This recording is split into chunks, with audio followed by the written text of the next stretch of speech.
ہم خداوند کا شکر اس کی تعریف کرتے ہیں اس کے کلام کے لیے جو خدا کی آواز ہے۔ جب ہم اس کو سنتے ہیں تو خدا ہمارے ساتھ بولتا ہے، اور میرا ایمان ہے کہ آج جو کچھ بھی وہ ہمارے ساتھ کلام کرے گا اس کے وسیلہ سے ہمیں برکت ملے گی۔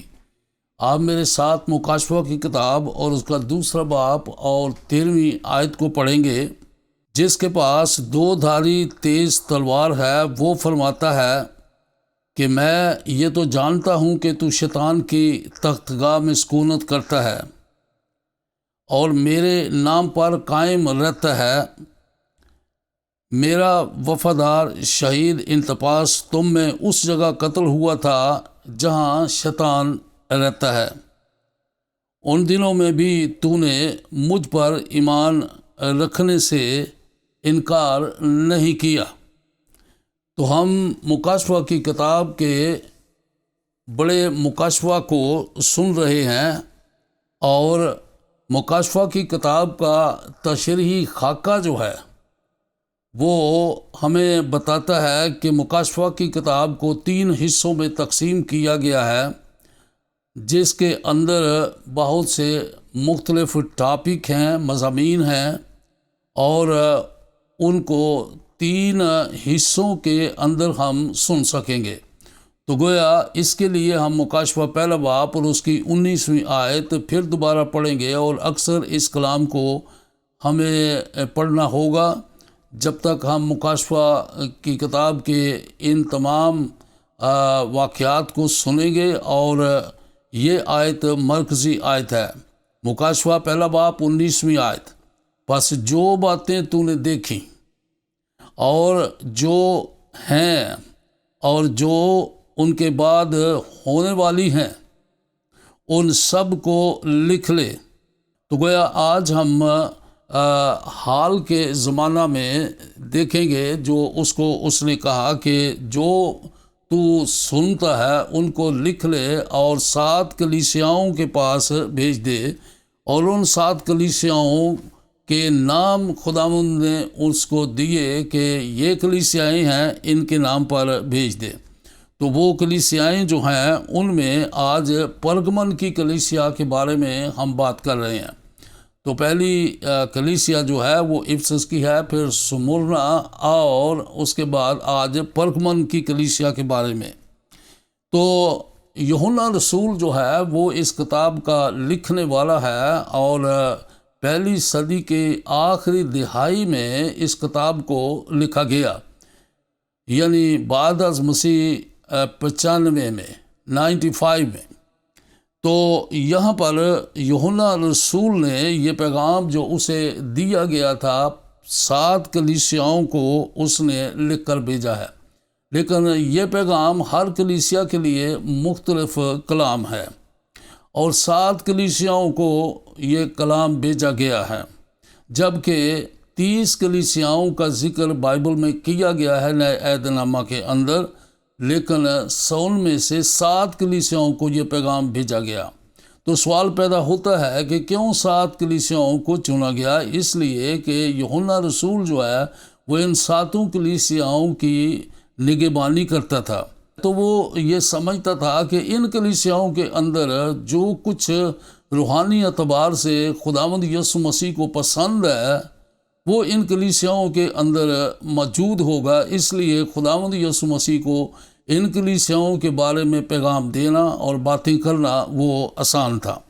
اس لیے ان 7 کلیسیاؤں کا ذکر جو ہے وہ کیا گیا ہے اور باقی کا نہیں کیا گیا۔ دوسرے الفاظ میں یہ بھی ہے کہ یہ 7 کلیسیائیں جو ہیں یہ گویا نمائندہ کلیسیائیں ہیں ان کلیسیاؤں کے لیے جو باقی ہیں، اور خداوند کے کام کی خدمت کے اندر یہ کلیسیائیں ان کلیسیاؤں کی مدد اور رہنمائی کریں گی۔ تو یہاں پر اس کو بتایا گیا ہے کہ میں یہ جانتا ہوں کہ تو جس جگہ رہتا ہے وہ شیطان کی تختگاہ ہے، تو شیطان کی تختگاہ میں سکونت کرتا ہے اور میرے نام پر قائم رہتا ہے۔ اور پھر یہ بات بھی بتائی کہ میرا ایک وفادار شہید انتپاس تو میں اسی جگہ پر تھا جہاں پر شیطان رہتا ہے اور اس کو قتل کیا گیا۔ تو گویا اس 13ویں آیت کے اندر 2 دفعہ اس بات کا ذکر کیا گیا ہے، شیطان کی تخت گاہ یا جہاں شیطان رہتا ہے۔ تو یہ ایک بڑا آج یعنی قابل غور اور سنجیدہ پیغام ہے کہ انسان جو خداوند کو جانتا ہے اور ایسے لوگ جو خدا کے نام کے کہلاتے ہیں، وہ شیطان کی تخت گاہ میں جب رہتے ہیں تو کس طرح کی زندگی وہ گزارتے ہیں اور کیا کچھ ان کو فیس کرنا پڑتا ہے۔ تو گویا اس نے کہا ہے کہ تو شیطان کی تخت گاہ کی جگہ پر رہتا ہے لیکن میرے نام پر قائم رہتا ہے، میرے ایمان پر قائم رہتا ہے۔ تو گویا یہ بڑا ضروری ہے کہ ہم ایمان پر قائم رہیں۔ پس غور سے دیکھو کہ تم ایمان پر ہو یا نہیں۔ یہ ہمیں تاکیداً ایک ایسا میسج جو ہے وہ دیا گیا ہے کہ ہم ایمان پر ہیں یا نہیں، ورنہ نامقبول ہیں۔ تو ہم اس ایمان کے سبب سے مقبول ہیں۔ ہمیں خداوند کو خوش کرنے کے لیے ایمان چاہیے اور بغیر ایمان کے اس کو پسند آنا ناممکن ہے۔ تو گویا ایمان جو ہے وہ راست بازی کے ساتھ ہے۔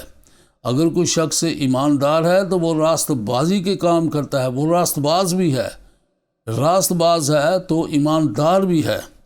تو اس نے کہا کہ اگرچہ تو شیطان کی تخت گاہ پر سکونت کرتا ہے لیکن تو بھی تو میرے نام پر قائم رہتا ہے اور میرے ایمان سے ہٹا نہیں، اس کا انکار نہیں تو نے کیا۔ تو اس نے گویا جو کلام اسے ملا تھا وہ پرگمن کی کلیسیا کے خادم کو یا فرشتے کو یہ کلام مل گیا۔ پرگمن کی کلیسیا کے فرشتے کو یہ لکھ۔ اب پرگمن کا معنی یہ ہے کہ جو سمجھوتا کرنے والی کلیسیا ہے، سمجھوتا کر لیتی ہے۔ آج بھی بہت سے کلیسیائیں ہیں اور بہت سے خادم ہیں، بہت سے ایماندار ہیں جو سمجھوتا کر لیتے ہیں، اور سمجھوتا کر لینا ان باتوں کے لیے جو خداوند کے کلام کے مطابق نہ ہوں، ایمان کے مطابق نہ ہوں، اور ان کے لیے سمجھوتا کرنا جو ہے یہ گویا ایک گناہ سمجھا جاتا ہے۔ تو کلام کے اندر بھی ہمیں بتایا گیا، یوحنا نے اس بات کی بھی تعلیم دی ہے کہ اگر کوئی تمہارے پاس آئے اور یہ تعلیم یعنی مسیح کی تعلیم نہ دیتا ہو تو اس کو اپنے گھر میں نہ آنے دو، اور یہاں تک بھی کہ اس کو سلام بھی نہ کرو، اور اگر تم سلام بھی کرو گے تو اس کے برے کاموں میں شریک ہو جاؤ گے۔ تو گویا یہ ایک بڑی سنجیدہ بات ہے ایمانداروں کے لیے کہ وہ کس طرح سے اپنا یا اپنے ایمان کا تحفظ کر سکتے ہیں، اور بغیر ایمان کے اس کو پسند آنا ناممکن ہے۔ ایمان بہت ضروری ہے، لیکن یہ بھی کہا گیا ہے کہ بغیر ایمان کے ایمان مردہ ہے۔ ہمیں مردہ ایمان نہیں چاہیے، ہمیں اس کے ساتھ عمل کرنا ہے۔ تو اگر عمل نہیں کرتے تو وہ کلام یا وہ ایمان جو ہے وہ ہمارے لیے مردہ ہو جاتا ہے اور اس کا ہمیں کچھ بھی فائدہ نہیں ہوتا۔ تو بغیر ایمان کے ایمان مردہ ہے۔ تو اس کا مطلب ہے میرے عزیزوں کہ ہمیں آج یہ سیکھنا ہے کہ میں ایماندار ہوں اور مجھے قائم رہنا ہے، میں راست باز بھی ہوں اور ایماندار بھی ہوں۔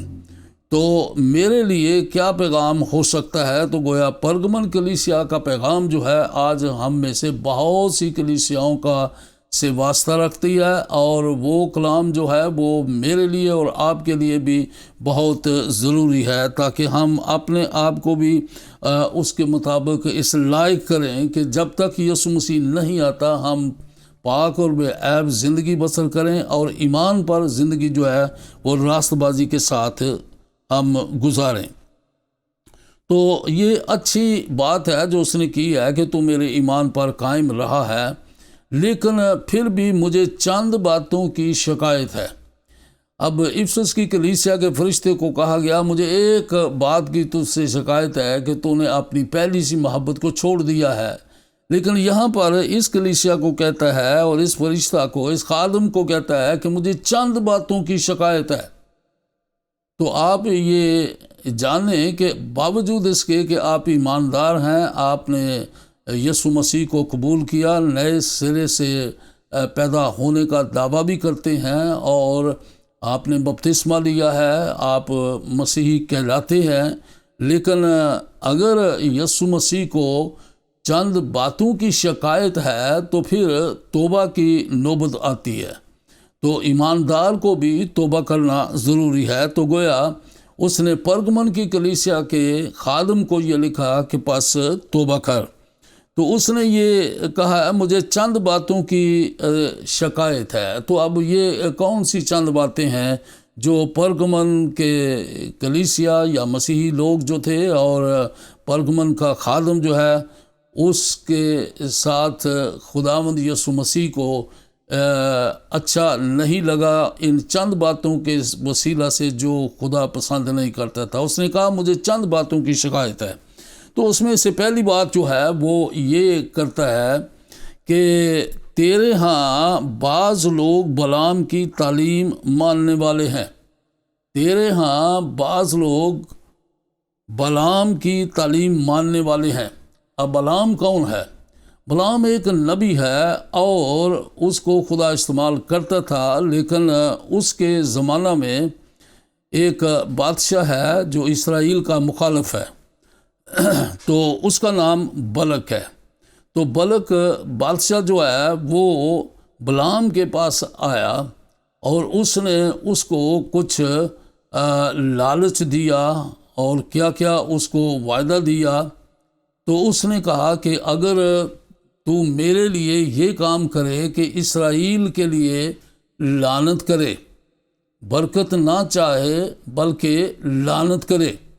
لیکن آپ کو پتہ ہے کہ کلام کے اندر ہمیں بتایا گیا ہے اسرائیل کے بارے میں کہ جو تجھ پر لعنت کرے گا میں اس پر لعنت کروں گا، اور جو تمہارے لیے برکت چاہے گا میں اس کو برکت دوں گا۔ تو خداوند نے یہ وعدہ اسرائیل قوم کے لیے رکھا ہوا ہے۔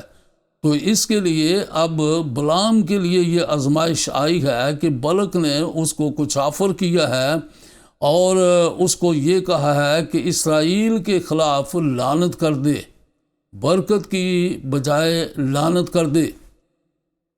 تو بجائے اس کے کہ وہ سیدھا سیدھا انکار کرتا، اس نے کچھ لچک رکھ کر اس نے کہا اچھا میں خداوند سے بات کروں گا۔ تو اس نے کچھ وقت لے لیا، تو اس سے پھر پوچھا گیا کہ ہاں خداوند نے کیا کہا ہے؟ تو اس نے کہا خدا نے منع کر دیا ہے کہ تو ایسا نہیں کر سکتا۔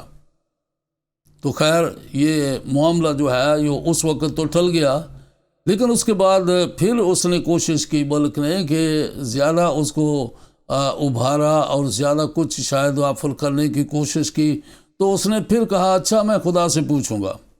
تو دوسری بار پھر خداوند سے پوچھنے کی بات آئی ہے، تو اس سے پوچھا کہ ہاں خدا نے کیا فرمایا ہے؟ تو وہ کہنے لگا نہیں، خدا مجھے اجازت نہیں دے رہا کہ تو ایسا نہیں کر سکتا۔ اب پھر اس نے اس کو تاکیداً اتنی سچویشن کے اندر پتہ نہیں کیسے کیسے اس نے اس کو کیا کچھ وعدہ دیا اور کیا کچھ کہا، اور کہا کہ نہیں ایک بار پھر اپنے خدا سے پوچھ لے۔ تو اس نے کہا اچھا میں دیکھوں گا۔ تو اب کیا کیا ہے کہ اس نے ایسا کرنے کے لیے خداوند سے کہا کہ کیا میں ایسا کر سکتا ہوں؟ تو پھر خدا نے کیا کہا؟ اس کی سخت دلی کو دیکھ کر اس نے کہا جا جو کچھ کرنا ہے تو کر لے۔ تو یہ بات بعض دفعہ ایماندار ہے اس بات کو نہیں پہچانتا کہ مجھے خداوند کیا کہتا ہے۔ موسیٰ کے دنوں میں بھی کچھ لوگ طلاق دیتے تھے، لیکن موسیٰ نے ان کی سخت دلی کو جان کر کہا جاؤ جا کر سکتے ہو تو چاہتے ہو تو کرو، لیکن میں اس کو پسند نہیں کرتا، قبول نہیں کرتا۔ تو اس طرح سے اس نے جب یہ سنا کہ خدا نے کہا ہے کہ جا تو جو کچھ کرنا چاہتا ہے کر، اور اب یہ بات خداوند نے اس کو نہیں بلکہ اس کی ضد کے مطابق کہا، کیونکہ وہ اس بات پر بس ضد ہے کہ میں ضرور کچھ نہ کچھ اس بلق بادشاہ کی بات کو مانوں اور ویسا کروں۔ تو اب اس نے کیا کیا کہ ایک گدھا لیا ہے اور گدھی پر سوار ہو کر وہ اب جا رہا ہے تاکہ اسرائیل کے خلاف لعنت کرے، لیکن وہ گدھا جو ہے وہ آگے جاتا نہیں، مڑتا نہیں، وہ اس کو بہت مارتا بھی ہے لیکن وہ آگے نہیں بڑھتا۔ اور پھر آ کر خدا نے زبان گدھے کو دے دی ہے، جانور کو اس نے زبان دے دی ہے، اور یہ ایک بہت ہی عجیب کام ہے جو ہم دیکھتے ہیں کہ اس نے جانور کو زبان دے دی ہے کہ جانور بولنے لگا اور کہنے لگا کیا تو جانتا نہیں ہے کہ میرے سامنے ایک فرشتہ تلوار لیے کھڑا ہے اور مجھے آگے بڑھنے نہیں دیتا۔ تو اس کو معلوم ہو گیا کہ خدا جو ہے وہ اس بات کو پسند نہیں کرتا۔ تو اب یہاں پر ہم اس بات کو دیکھیں، بلعام کی بات کی جا رہی ہے، تیرے ہاں بعض لوگ بلعام کی تعلیم ماننے والے ہیں، جس نے بلق کو بنی اسرائیل کے سامنے ٹھوکر کھلانے والی چیز کی تعلیم دی ہے۔ اب یہاں پر بنی اسرائیل جو ہے اس کو وہ بات جو اس کے لیے اس کے ایمان کے خلاف ہے یا ٹھوکر کا باعث ہے، تو وہ بات کرنے کو کہا۔ اور وہ بات کیا تعلیم اس نے دی؟ یہ کہ بتوں کی قربانیاں کھائیں اور حرام کاری کریں، بتوں کی قربانیاں کھائیں اور حرام کاری کریں۔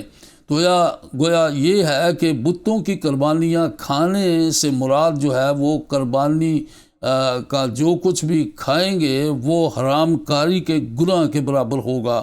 تو آج بھی بہت سے لوگ جو ہیں وہ بعض دفعہ سوال کرتے ہیں، پوچھتے ہیں کہ یہ قربانی کا گوشت کھانا چاہیے یا نہیں کھانا چاہیے۔ تو میرے عزیزو، یہاں پر آپ کے سوال کا جواب ہے کہ اس بلعام نبی نے بھی، اب یہ نبی کہلاتا ہے لیکن آدھا شیطان کا ہے اور آدھا خدا کا ہے۔ آج بھی بہت سے مسیحی ایسے ہیں کہ وہ پوری تعلیم سے واقف نہیں ہوتے اور خداوند کی تعلیم کو پورے طور پر قبول نہیں کرتے، اپنے مطلب کے لیے قبول کرتے ہیں اور بعض دفعہ کچھ چھوڑتے ہیں، کچھ رکھتے ہیں اپنے فائدہ کے لیے۔ تو اس طرح سے بلق بادشاہ کے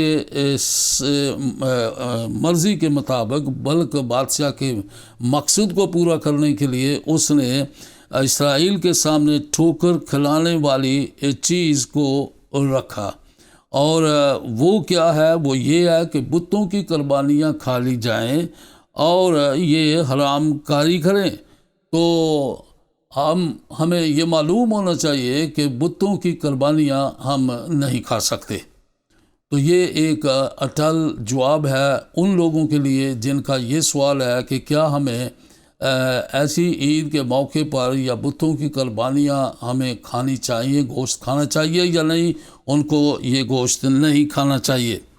تو اس نے پھر دوسری بات اس کے سامنے رکھی۔ یہ ایک بات ہے جس کی اسے شکایت ہے کہ وہ اسرائیل کے سامنے ٹھوکر کھلانے والی چیز کی تعلیم دیتا ہے اور اس کے خلاف لعنت بھی کرنے کا ارادہ ہے اس کا۔ تو یہ چیزیں جو ہیں یہ خداوند کو پسند نہیں ہیں۔ تو ہم ایسی باتیں جب وہاں کی جاتی ہیں یا ان باتوں کے درمیان ہم رہتے ہیں تو یہ وہ جگہ ہے جہاں شیطان کی تختگاہ ہے۔ تو گویا پرگمن کی کلیسیا کا فرشتہ یا پرگمن کی کلیسیا جو ہے وہ سمجھوتا کرنے والی کلیسیا ہے، اس کا خادم بھی اور اس کی کلیسیا سمجھوتا کرتے ہیں۔ ہم دنیا کے ایسے حصے میں رہ رہے ہیں جب کہ ہمارے لیے بہت سی ایسی مشکلات ہیں، بہت سی ایسی آزمائشیں ہیں، بہت سی ایسی چیزیں ہیں جن کے اندر خدا کے لوگ جو ہیں وہ سمجھوتا کر رہے ہیں۔ ہمیں اپنے ایمان پر قائم رہنا ہے، اور یہی تعریف اس نے اس کی ہے کہ میں جانتا ہوں کہ جب میرا بندہ شہید ہوا، انتپاس وفادار خدا کا شاگرد تھا، تو اس نے اپنی جان دے دی لیکن انکار نہ کیا یسوع مسیح کا۔ تو اس نے کہا تو نے اس کے قتل ہونے پر بھی میرا انکار نہیں کیا، ایمان پر قائم رہا، لیکن مجھے تو اس سے شکایت ہے۔ تو یہ شکایت جو ہے یہ بلعام کی تعلیم کی شکایت ہے۔ تو گویا بلعام کی تعلیم کی بات ہے۔ تو جتنی بھی غلط تعلیمیں ہیں یا بدعتیں ہیں، ان کی رسومات کو ادا کرنا یا ان کی تعلیمات کو قبول کرنا یہ خداوند کو پسند نہیں ہے۔ اور ایسی جگہ اور ایسا ماحول جہاں پر یہ سب چیزیں ہو رہی ہوں گی وہ شیطان کا ماحول ہے اور شیطان کی تختگاہ ہے۔ تو اس نے یہ دوسری بات کی ہے، چنانچہ تیرے ہاں بھی بعض لوگ اسی طرح نکلیوں کی تعلیم کے جاننے والے اور ماننے والے ہیں۔ یہ دوسری شکایت ہے۔ اب نکلیوں کی تعلیم سے کیا واسطہ ہے؟ نکلیوں کی تعلیم کے تعلق سے آپ اگر اعمال کی کتاب اور اس کا 6واں باب جو ہے اس کے اندر آپ دیکھتے ہیں کہ کس طرح یونانی مائل جو یہودی تھے انہوں نے رسولوں سے یہ شکایت کی کہ ہماری بیواؤں کی دیکھ بھال میں بڑی غفلت ہو رہی ہے، تو کیا کرنا چاہیے؟ تو رسولوں نے کہا کہ شاگردوں کی جماعت کو اکٹھا کرو اور ان میں سے 7 لوگوں کو چن لو جو نیک نام اور روح سے معمور ہوں، اور ان کو ہم مقرر کر دیں گے، لیکن ہم تو کلام اور دعا کی خدمت میں لگے رہیں گے۔ اب یہ 7 لوگ جو ہیں انہی کے اندر استفنس کا نام ہے، اسی کے اندر فلپس کا نام ہے، اور اسی کے اندر آخری ایک نام آپ نکلاؤس پڑھیں گے جو 9 مرید انطاکی تھا۔ اب یہ 9 مرید بھی ہے اور 7 ان لوگوں میں سے بھی کلیسیا کے ان کاموں کے لیے جو ضرورت کے کام تھے ان میں یہ چنا گیا ہے۔ تو گویا نکلاؤس، تو وہاں پر نکلاؤس کا نام لیا گیا ہے۔ تو یہاں پر کہتا ہے کہ نکلیوں کی تعلیم کے ماننے والے ہیں۔ اب نکلیوں کی تعلیم کے ماننے والے ہیں، پہلی بات تو یہ ہے 9 مرید ہے وہ۔ تو ہم بھی اس بات میں دیکھیں کہ اگر ہماری تعلیم کے اندر، ہماری کلیسیائی خدمت کے اندر بعض دفعہ 9 مرید لوگوں کو ہم لے لیتے ہیں تو وہ کوئی نہ کوئی ایسا کام کریں گے جو کلام کے مطابق نہیں ہے۔ اور کلام کے اندر بھی جب اس نے تیتس کو اور تیموتھیوس کو ہدایات دی کہ کس طرح سے وہ پالوس رسول کے اس حکم کو کلیسیاؤں کے پاس لے جائیں جس میں اس نے کہا کہ تیتس کو اس نے لکھا تو کہا میں نے تجھے کریتے میں اس لیے چھوڑا تھا کہ تو شہر بشہر اور میرے حکم کے مطابق سب باتوں کو درست کر کے شہر بشہر بزرگ مقرر کرے۔ اب یہ بزرگ مقرر کرنا جو ہے یہ کیا ہے؟ اس کا مطلب یہ ہے کہ تو خدمت گزار لوگوں کو چنے اور ان کو شہر بشہر مقرر کرے۔ تو بزرگ یہ ایلڈرز ہیں اور یہ ایلڈر پاسٹر بھی ہیں۔ تو یہ خداوند کے حکم کے مطابق اس کو کہا گیا، لیکن بہت سی ہدایات بھی دی ہیں کہ کیا کچھ ان کا کردار ہونا چاہیے، ضمیر کیسا ہونا چاہیے، ان کا چال چلن کیسا ہونا چاہیے۔ تو یہ بھی اس میں شامل کیا گیا 9 مرید نہ ہو، 9 مرید نہ ہو۔ تو 9 مرید سے مراد یہ ہے کہ وہ پورے طور سے کلام کی تعلیم سے واقف نہیں ہے، یا تو وہ سیکھ رہا ہے یا اس کو سیکھنے کی ضرورت ہے۔ تو آپ بھی جو خادم ہیں یا کلیسیاؤں کے اندر ذمہ دار لوگ ہیں ان کے اندر اس بات کا خاص خیال رہے کہ اگر آپ نے 9 مرید شخص کو لیا تو وہ نقلیوں کی تعلیم سے، یعنی نقلیوں سے دوسرے لفظ میں سادہ سا ہو جائے تو نقلی بھی بات ہم، یعنی ایک آدمی جو ہے اپنی طرف سے وہ صحیح بات کر رہا ہے، درست بات کر رہا ہے، لیکن وہ نقلی ہے۔ نقلیوں کی تعلیم یہ سیدھا سیدھا ایک اس کا معنی آپ سمجھ سکتے ہیں۔ تو گویا یہ شخص جو ہے یہ خداوند کے کلام کے مطابق پورے تعلیم سے واقف نہیں ہے۔ تو اس نے کہا کہ تیرے ہاں بھی بعض لوگ اسی طرح نقلیوں کی تعلیم کے ماننے والے ہیں۔ تو یہ دوسری شکایت ہے تو اس نے اس سے کہا کہ پس توبہ کر، نہیں تو میں تیرے پاس آ کر اپنے منہ کی تلوار سے اس کے ساتھ لڑوں گا۔ تو گویا وہ ایک تلوار رکھتا ہے، اس کے منہ میں ایسی تلوار ہے کہ اس سے آگ بھی نکلتی ہے۔ تو اگر تو یہ ایسا نہیں کرے گا تو پھر میں تیرے ہاں آ کر میں ان کے ساتھ لڑوں گا۔ تو یہ شکایت جو ہے اس سے توبہ کرنے کے لیے اس کو کہا گیا ہے۔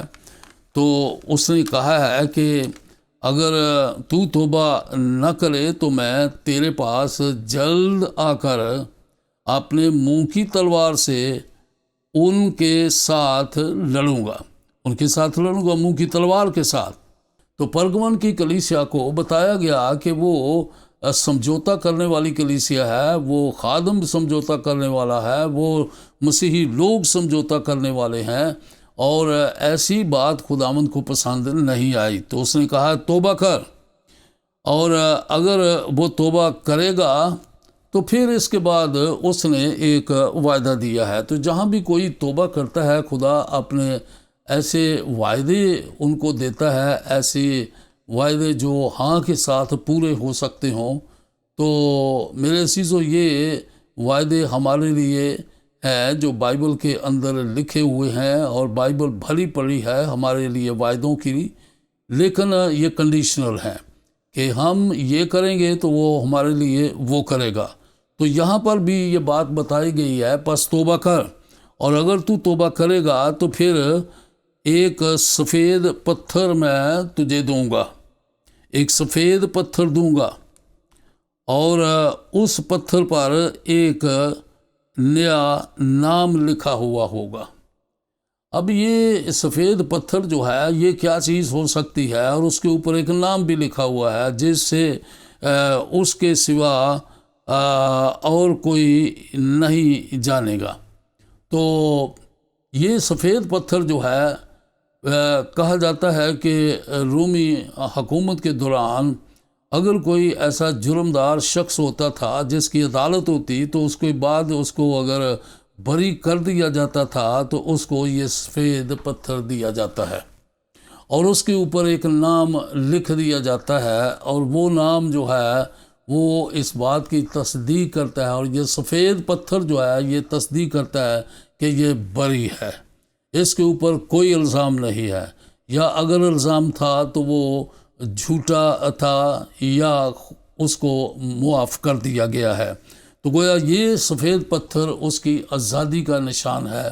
میرے عزیزو، ہم ان باتوں کو جانیں کہ خداوند ہمیشہ ایسے لوگوں کو جو توبہ کرتے ہیں ان کو اچھا مقام دیتا ہے، ان کا تحفظ کرتا ہے، بلکہ ان کو نجات مل جاتی ہے۔ اپنے گناہوں سے جب ہم توبہ کرتے ہیں ہمیں نجات ملتی ہے، اور نجات جب ملتی ہے تو پھر 5 قسم کے حقوق ہیں جو خداوند ہمیں دیتا ہے، کہ وہ ہمیں سلامتی کا حق دیتا ہے، وہ ہمیں تحفظ کا حق دیتا ہے، وہ ہمیں صحت مندی کا حق دیتا ہے، وہ ہمیں شفا کا حق دیتا ہے، اور وہ ہماری آزادی کا حق ہمیں دیتا ہے۔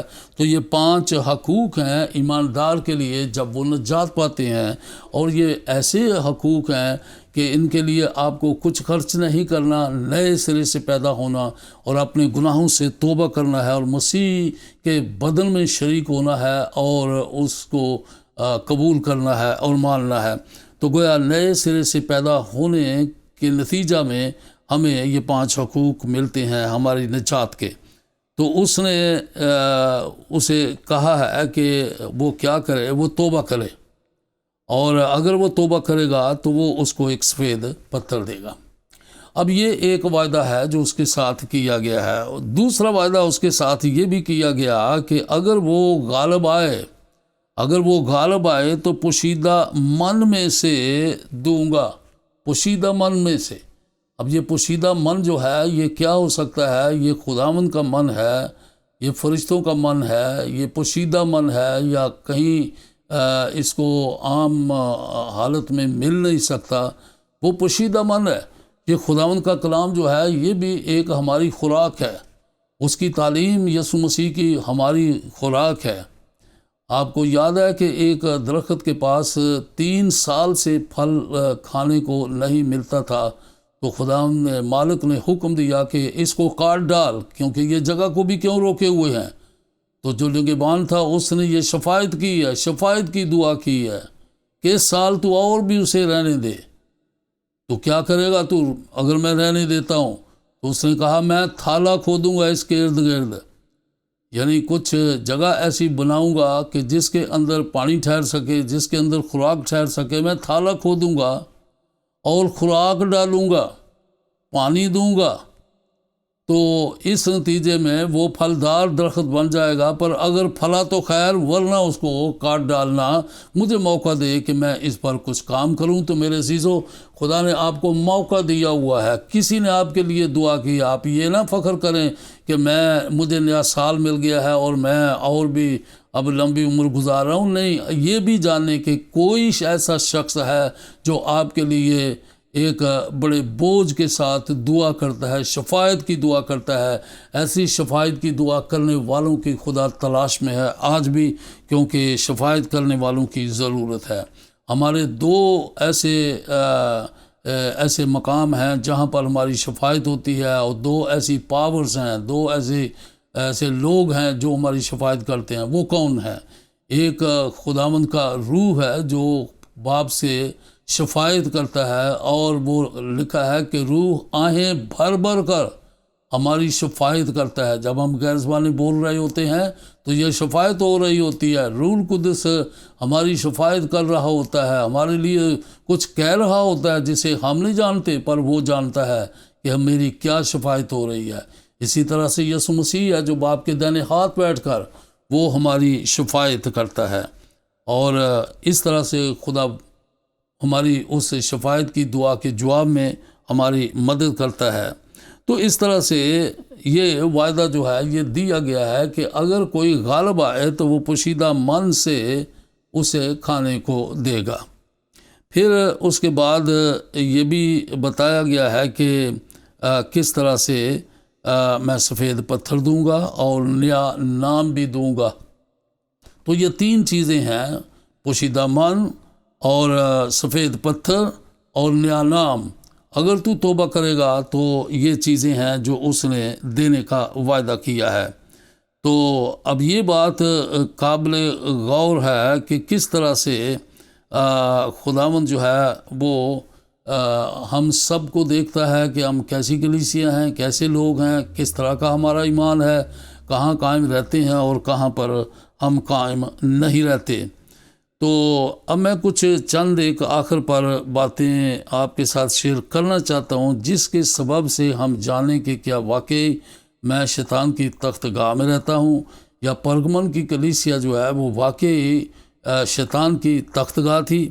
تو اس کے اندر چند ایک باتوں کو میں بتانا چاہتا ہوں۔ اب پہلی بات اس کے اندر یہ ہے کہ پرگمن کا شہر جو ہے وہ 29 بعد از مسیح یہ شہر قائم کیا گیا تھا، اور پرگمن کے اندر یونانی دیوتا جو ہے وہ ایسکلیپیس دیوتا ہے۔ اب ایسکلیپیس دیوتا جو ہے وہ شفا کا دیوتا ہے۔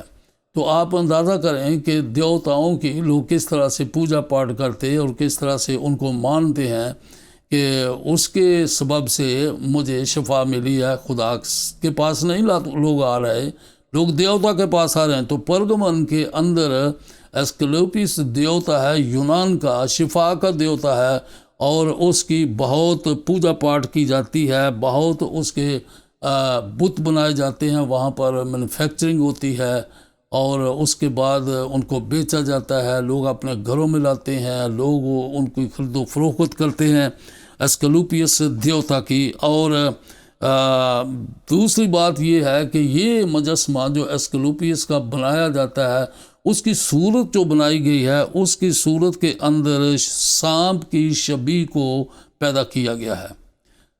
تو سانپ کی شبیہ کی صورت کا مجسمہ جو ہے ایسکلیپیس کا، وہ پرگمن کے شہر کے اندر بنایا بھی جاتا ہے، بیچا جاتا ہے۔ تو اس کی وہ پرستش کرتے ہیں کیونکہ وہ ان کا شفا کا دیوتا ہے۔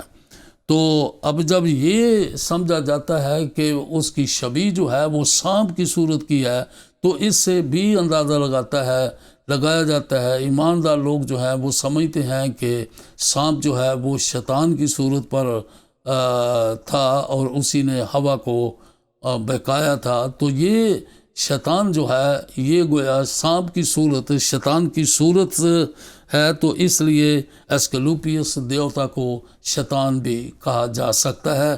تو یہ ایک حقیقت ہے کہ پرگمن جو ہے وہ شیطان کی تختگاہ بن چکا ہوا ہے۔ تو اس طرح سے ہم پھر یہ بھی دیکھتے ہیں کہ پرگمن کی کلیسیا کے اندر نہ صرف یہ ایسکلیپیس دیوتا کی بات ہم کر رہے ہیں، بلکہ وہاں پر ایک اور دیوتا ہے جس کا نام زیوس ہے، اور زیوس دیوتا ایسا دیوتا ہے جو دیوتاؤں کا دیوتا مانا جاتا ہے، یعنی دیوتاؤں کا وہ بادشاہ مانا جاتا ہے۔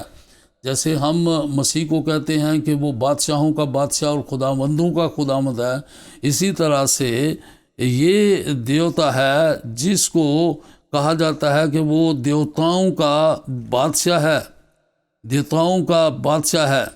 تو یہ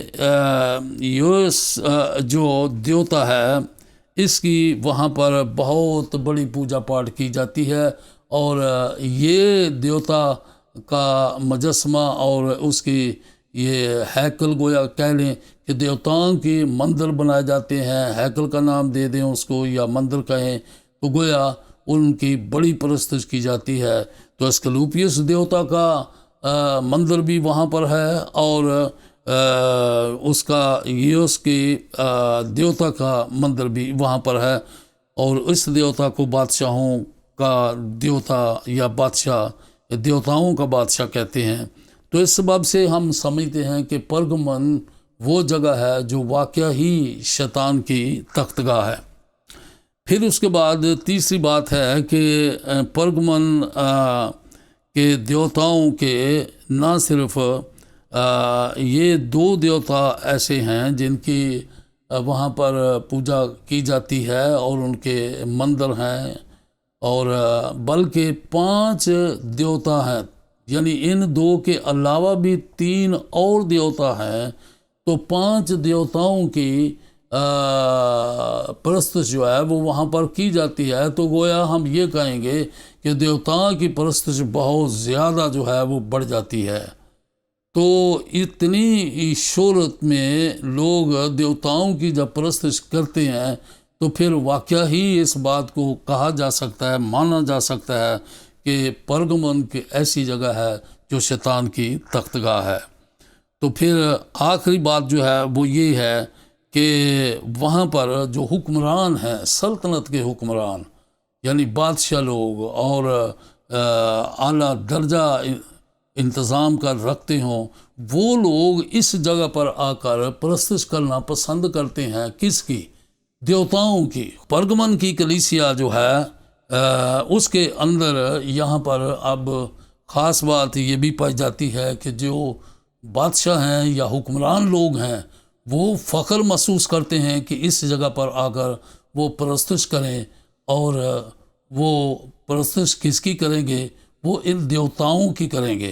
پر میرے عزیزو، ہمیں یہ بات جاننی ہے کہ ہمارا ایک ہی خداوند ہے، اور وہ نہیں چاہتا، وہ بڑا غیور خدا ہے، وہ نہیں چاہتا کہ ہم کسی اور خدا کو اس کے مقابلہ میں قبول کریں یا مانیں۔ تو اس لیے ہم ان آخری دنوں کے اندر اپنی زندگی گزار رہے ہیں، اور یسوع مسیح بہت جلد آنے والا ہے۔ وہ صرف ان لوگوں کو اٹھائے گا یا لے جائے گا جو لوگ اس کی تعلیم سے واقف ہیں، جو مسیح کے ساتھ شریک ہو چکے ہوئے ہیں، اور صرف وہ جب اٹھائے گا اپنی کلیسیا کو، لکھا ہے کہ راست بازوں کی قبریں کھل جائیں گی، گنہگاروں کی نہیں، اور ان کو وہ بدل دے گا، اور جو زندہ ہوں گے ان کو بدل دے گا، اور آسمان پر اس کی کلیسیا اٹھائی جائے گی، ایماندار اٹھا لیے جائیں گے۔ تو کاش کہ ہم بھی ایسی زندگی گزاریں جس کے وسیلہ سے بڑی عزت کے ساتھ ہم اس کی بادشاہی کے اندر شریک کیے جائیں۔ تو خداوند آج آپ کو برکت دے، اس کلام کو اپنے دل میں رکھیں، خود بھی اس کی تابعداری کریں، اپنے خاندان کے اندر اس کو شیئر کریں، اپنے عزیز و اقارب کو شیئر کریں کہ وہ شیطان کی تخت گاہ میں رہنے کی پہچان کریں اور اپنے آپ کو بچائیں، اور یہ جانیں کہ یسوع مسیح کی تعلیم کیا ہے، اور یہ جانیں کہ وہ کس طرح کی زندگی چاہتا ہے۔ وہ چاہتا ہے کہ نئے سرے سے پیدا ہوں، وہ نہیں چاہتا کہ کوئی ہلاک ہو، بلکہ یہ چاہتا ہے کہ سب کی توبہ تک نوبت پہنچے اور وہ زندگی پائیں اور کثرت کی زندگی پائیں۔ تو آئیں آج ہم دعا کریں ایسے لوگوں کے لیے جن کا یہ فیصلہ ہے کہ میں شیطان کی تخت گاہ میں رہتا ہوں اور شیطان کی ان تاثیروں سے میں بعض دفعہ الحاق کر لیتا ہوں، مجھے اب اس الحاق کو چھوڑنا ہے۔ ایسے دوست جو شیطانی زندگی کو گزارتے ہیں، آپ نے ان کے ساتھ الحاق نہیں کرنا۔ اس بات کو ہم اچھی طرح سے جانیں کہ شیطان کی تخت گاہ میں آپ سکونت نہ کریں، اپنے ایمان کا آپ تحفظ کریں، اپنے اس راست بازی کا جو خدا نے آپ کو ایمان کے ساتھ دے رکھی ہے اس کی حفاظت کریں۔ تو میں دعا کرنا چاہتا ہوں ایسے لوگوں کے لیے۔ وفادار آسمانی باپ، تیرا شکر، تیری تعریف کرتا ہوں تیرے کلام کی آواز کے لیے، اور اے خداوند اس بہت بڑے بھید کے لیے کہ اے خداوند تو اپنے لوگوں کو کس طرح سے بچانا چاہتا ہے، ان لوگوں کو جو شیطان کی تخت گاہ پر رہتے ہیں، اور کس طرح سے اے خداوند وہ آزمائے جاتے ہیں، اور کس طرح سے وہ خداوند سے دور رہتے ہیں، اور تو جو جلد آنے والا ہے ایسے ہی لوگوں کو اپنے ساتھ لے جائے گا جو شیطان کی زندگی سے نکل کر وہ نئی زندگی میں چلتے ہیں۔ اور اے خداوند اس نئی زندگی میں چلنے کا اپنے لوگوں کو جو تو نے بھاری فضل دیا ہے، اور جن لوگوں نے یہ فیصلہ کیا ہے کہ وہ کسی کے ساتھ ایسا سمجھوتا نہیں کریں گے، ایسے ماحول کے اندر، ایسے لوگوں کے اندر جو ہے شیطان کی تاثیروں میں رہتے ہیں اور شیطان کی تخت گاہ بن جاتے ہیں، میں ان سے الگ رہوں گا۔ ہم ایسے لوگوں کے لیے خداوند تیرا شکر کرتے ہیں، تو ان کو پاک اور بے عیب زندگی بسر کرنے کا اس سے بھی زیادہ بھاری فضل بخش دے، یسوع مسیح کے نام سے، آمین۔